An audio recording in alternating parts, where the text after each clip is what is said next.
The book begins with a preface by Gary Delmar, and he says at the center of every worldview is what might be called the touchstone proposition, right? So a proposition is a statement that's either true or false, right? So that's the idea of, what he's getting at here. The basic proposition, a statement that is... is kind of the we might say the thesis statement, right?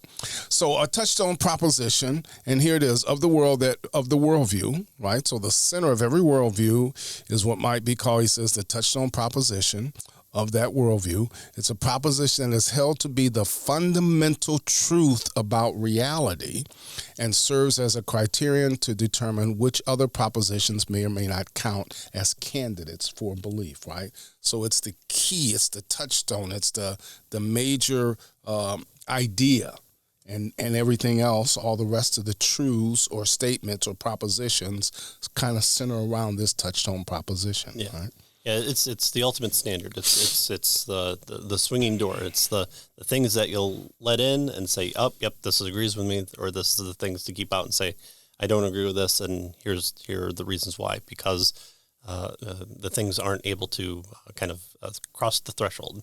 And we talked about this with our book, How to Be an Atheist, by Mitch Stokes, Dr. Mitch Stokes, and he talks about that everyone has this. The most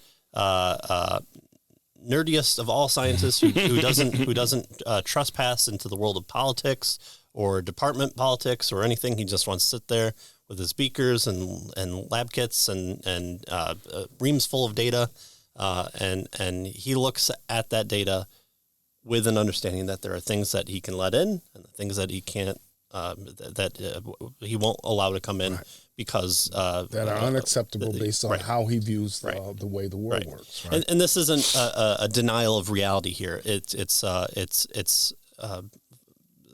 presuppositions or ideas that come in. So the idea that the world is flat is not a way that NASA scientists can let come in, or their calculations will be off and they won't be able to get people to and from the International Space Station. And so those ideas aren't allowed to kind of cross that threshold. It's not part of their ultimate standard that they allow, because they're unable to then work within the framework of that kind of second step is establishing your foundation and then building upon it and doing things with it. And so that's what's being talked about here.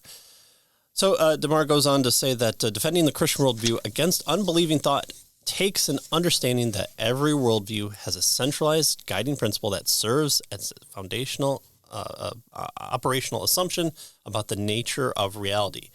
Is it real? So this is kind of a metaphysical claim, right? Every worldview has a metaphysics, right? The nature of reality type of thing that it takes as basic to what the way the world is and how it operates and that sort of thing. And I think that's what he's getting at here, right? Yeah. Is it all a simulation? Is it all just in my mind, or is reason and logic just there as a human construct that works, or is there something more to that? Is it physical? Or is all the world physical, just a material type of world, or are there non-physical elements of the world, that kind of stuff? Those are, kind of basic guiding principles of a person's worldview. Right.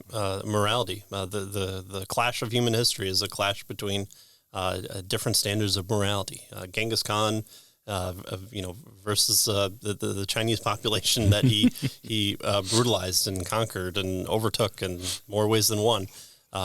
You have George Washington who operates on power not being grabbed completely, and the more ethical point of view is to give it away after 8 years or whatever.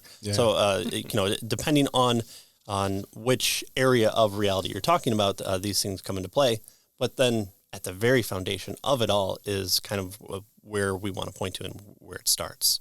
So Christians tend to attack symptoms, the rotten fruit of unbelieving thought, he calls it, rather than expose the root that gives life to a tree. So you might have someone that says, oh, Jesus never existed. Here's 72 different articles talking about how Jesus existed. We're very confident. There's a high probability, according to whatever model, it comes to 1 or close to 1, and we're more confident in it than not. And so I'm going to kind of shotgun approach and try and take the hill that way by just throwing numbers at it. Mm-hmm. And it's okay to kind of do that. But when that becomes the only basis for how we do it, or there's actually a better way to do it, which is to talk about things like the knowledge of history. And okay, so Jesus never existed. How do you understand history? Are we able to know things that happened yesterday or before the age of the video camera? Or are we just, all liars and there's no one that is able to be accurate with the understanding of history?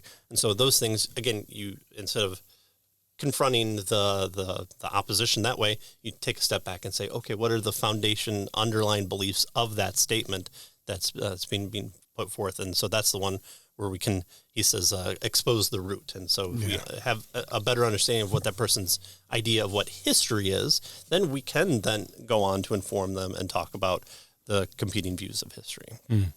The Bible says that the axe is already laid at the root of the trees, with the result that every tree that does not bear good fruit is cut down and thrown into the fire. Right. And so instead of tackling this, the symptoms, he's suggesting we go toward the root, the fundamental operational assumption of the particular worldview that we're considering, right?